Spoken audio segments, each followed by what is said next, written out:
Fala pessoal, eu sou o Filemon Medeiros, do Consolidaí. Estou aqui para poder repercutir esse assunto que está dando o que falar entre as indústrias de cosméticos, que é a respeito da regulamentação de cosméticos artesanais no Brasil. Recentemente, a Vigilância Sanitária, ou a Anvisa, abriu 2 consultas públicas e no momento que eu gravo esse vídeo, elas estão abertas e é muito importante você assistir esse vídeo para que você, como indústria, saiba como se posicionar nesse momento história. Eu recentemente gravei um vídeo assim que saiu a lei, eu vou deixar tudo citado aqui, nosso editor vai deixar na tela o número da lei e das consultas públicas, e eu falei a respeito desta lei há alguns dias atrás, e nesse momento vou dar continuidade nesse assunto, tendo em vista que a Anvisa, que é o órgão regulamentador, está agora abrindo consultas públicas para de fato regulamentar a lei anteriormente publicada. Só reforçando, você que ainda não me conhece, eu sou o fundador do Consolidaí, o único software específico, um RP específico para a indústria de cosméticos. Tenho 20 anos de trajetória dentro de indústria de cosméticos, entendo muito bem desse setor, em especial pequenas e médias indústrias que têm total interesse nesse assunto de regulamentação de cosméticos artesanais e um possível conflito entre esses 2 grandes segmentos aqui no Brasil. Existem, obviamente, vantagens de se ter essa regulamentação a respeito dos cosméticos artesanais. Nós não estamos tirando, obviamente, o mérito disso, mas é necessário conversarmos sobre isso para que evitemos qualquer tipo de risco à ordem econômica e também sanitária e não colocar em risco a população. Recentemente eu participei de uma reunião com a Associação Brasileira de Cosmetologia, a ABC, que promoveu uma conversa explicando em mais detalhes essas 2 consultas públicas e pude ali trocar ideia com alguns profissionais bem capacitados e outras indústrias e também comerciantes ou produtores artesanais, melhor dizendo. Então houve ali um debate e eu queria trazer a minha perspectiva em relação a essa consulta pública, para que nós possamos, enquanto indústria, eu estou fazendo esse vídeo muito voltado para as indústrias que são ou meus clientes ou potenciais clientes, para que você saiba o que está acontecendo e como que você, como que eu, como nós podemos nos posicionar nesse tempo em que a consulta pública está aberta. A lei em específico para a regularização dos cosméticos artesanais do Brasil, de um modo geral, ela tem um caráter positivo.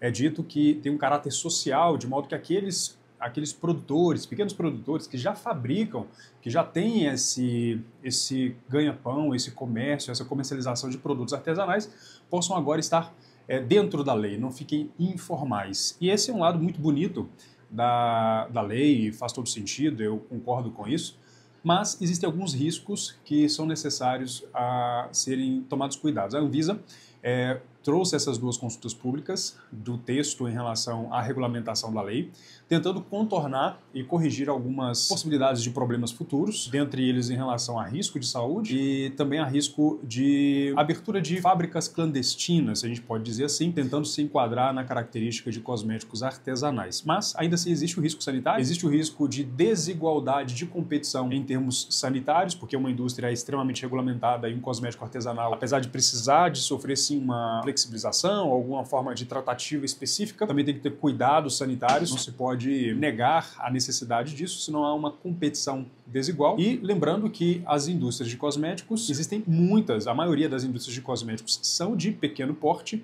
e que podem sofrer em termos financeiros e também em colocar empregos em risco, caso não haja uma regulamentação justa para não desestimular a formalização de indústrias. E eu separei para esse vídeo alguns pontos que eu acho que estão muito vulneráveis nas 2 consultas públicas que estão abertas. E o que eu gostaria de discutir alguns pontos em relação a isso.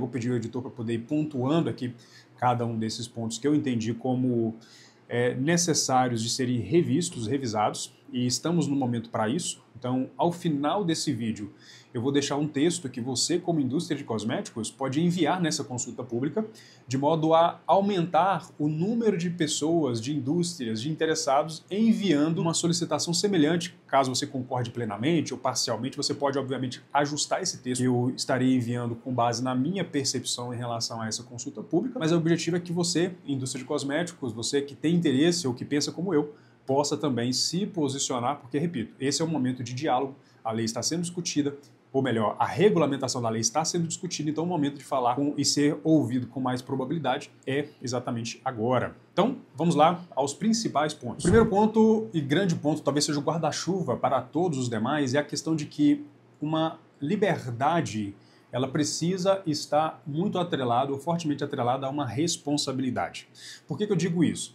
A lei, e bem como a consulta pública para a regulamentação dela, deixam muitos pontos em aberto, não dando responsabilidades, na minha opinião, suficientes para aquele produtor artesanal. E é dentro desses pontos que eu quero tratar. A maioria, ou quase todos os pontos, vão falar justamente sobre isso, porque a lei quer sim flexibilizar, quer facilitar, quer desburocratizar, e tudo isso é muito bonito e importante, mas entendo que precisa-se também de trazer responsabilidade e precisa também deixar mais claro em alguns pontos da consulta pública, e eu vou tratar aqui sobre isso, em como isso pode ou deve ser melhorado para que não haja uma distorção dessa lei para facilitar produção ilegal ou clandestina. O primeiro ponto que eu separei é em relação à responsabilidade técnica. Por incrível que pareça, os pequenos produtores artesanais não vão precisar ter nenhum tipo de responsável técnico. Eu não estou dizendo que deveria ter um responsável químico e farmacêutico como as indústrias de cosméticos, mas eu entendo que precisaria se ter algum tipo de pessoa que assuma a responsabilidade pelo risco daquilo. Então acho que isso destoa muito em relação ao potencial risco que pode causar esse tipo de produto. Então, ainda que seja um, entre aspas, leigo, na minha opinião, ele deveria ter algum tipo de capacitação mínima, algum certificado em alguma área de boas práticas ou coisa parecida, para que ele possa ser o responsável por aquela produção. Eu acho que essa é uma falha nessa legislação. Eu acho que é importante pontuar isso aí na consulta pública. Outro ponto que é muito importante, o segundo ponto que eu quero destacar, é a questão da falta de objetividade em alguns pontos. Então, a Vigilância Sanitária, a Anvisa, ela preconizou aqui alguns itens, alguns produtos, algumas classes de produtos que podem ser fabricadas, mas ainda assim ela deixa em aberto a questão da quantidade que pode ser produzida e em questão do determinado produto causar mais ou menos risco e somente os produtos de menos risco que podem ser produzidos. Mas ela não deixa muito claro qual que é a quantidade que pode ser produzida e nem quais exatamente os produtos que podem de fato ser produzidos. Essa falta de clareza pode gerar brecha para que pequenos produtores mal intencionados, lembrando que estamos no Brasil, então pequenos produtores mal intencionados podem usar isso como forma de fabricar de um modo industrial, mas de um modo informal. Ou seja, não vai atender o pequeno artesão, que vai ser ainda prejudicado, e também vai prejudicar a indústria e a ordem econômica, e bem como também a saúde do consumidor. Pode acontecer de indústrias informais tentarem usar essa brecha dessa falta de clareza para poder produzir, entre aspas, artesanalmente, mas na verdade é uma fábrica clandestina. Um outro ponto, um terceiro ponto que eu gostaria de citar é a respeito da falta de ligação entre o produto e o endereço. O que eu quero dizer com isso? Lá na consulta pública vocês podem ver que lá é obrigado, o produtor artesanal ele tem que colocar lá o número de WhatsApp dele para ligar aquele produto a ele, mas ele não é obrigado a ter nenhum tipo de cadastro na Vigilância Sanitária Local ou na Vigilância Sanitária Geral.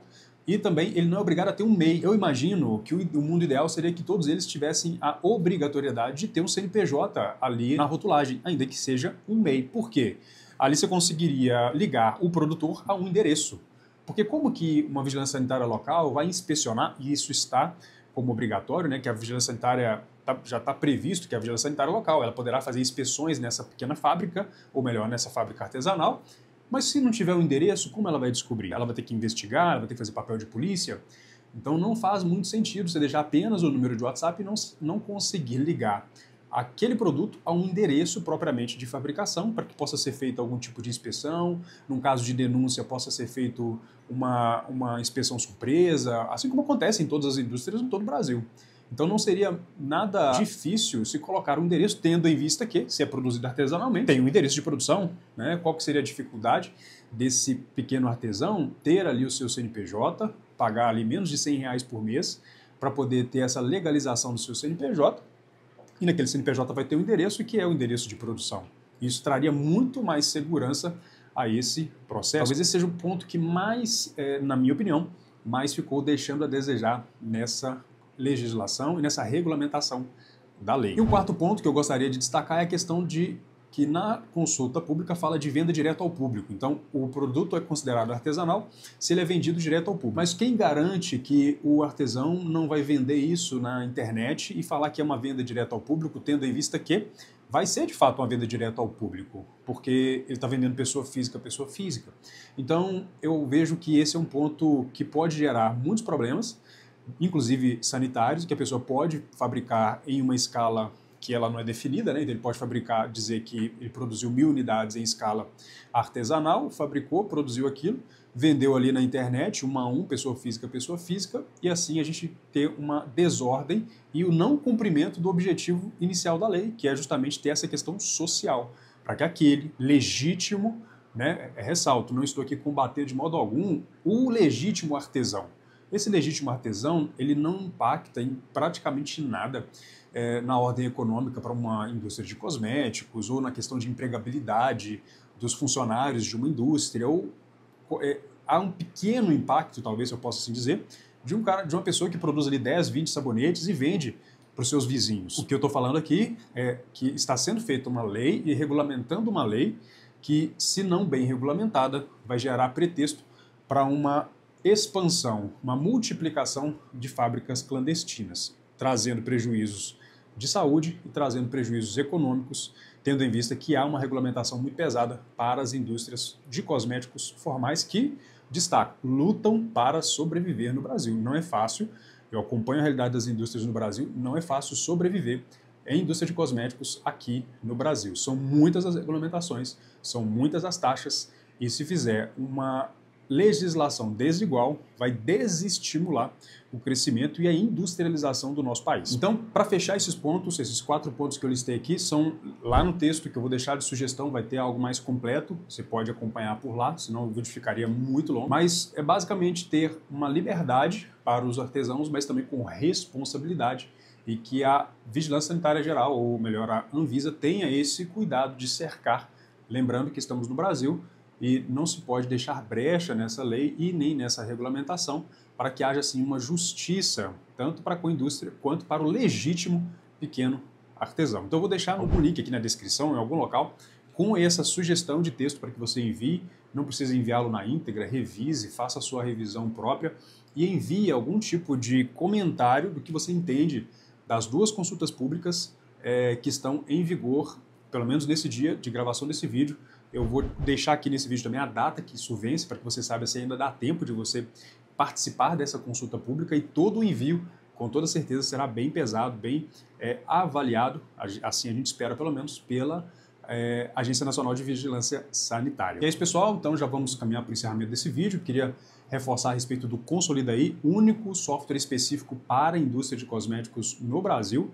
Então não existe outro software que seja exclusivo. Nós só atendemos indústrias de cosméticos de todos os tamanhos, desde as nascentes até as de médio e grande porte. E o Consolidaí está aí para poder te atender, melhorar a sua gestão na sua indústria de cosméticos, com todas as funcionalidades para atender às regulamentações da Anvisa, um software que é validável, inclusive, que é uma necessidade que a Anvisa coloca para você usar um software. Em algum local desse vídeo vai ter um contato nosso no WhatsApp para você falar com o nosso time comercial, e vai ser uma alegria se você quiser utilizar aí na sua indústria, caso você já não seja cliente, tendo em vista que nós já temos muitos clientes Brasil afora. Para encerrar o conteúdo original do vídeo, que é falar a respeito dessa regulamentação de cosméticos artesanais, esse momento é o momento de diálogo. Então, a Anvisa está aberta a esse diálogo para poder regulamentar adequadamente essa lei. Aproveite a oportunidade, vai ter um link aqui ou o texto propriamente de sugestão para você enviar na consulta pública, e fique atento que nos próximos dias vai ter desdobramentos dessa consulta pública até chegar num texto final de regulamentação, e você tem toda a capacidade e a liberdade e a oportunidade de contribuir para a construção de um sistema industrial brasileiro mais forte no que diz respeito a cosméticos. Beleza, gente? Fico por aqui, grande abraço e até a próxima.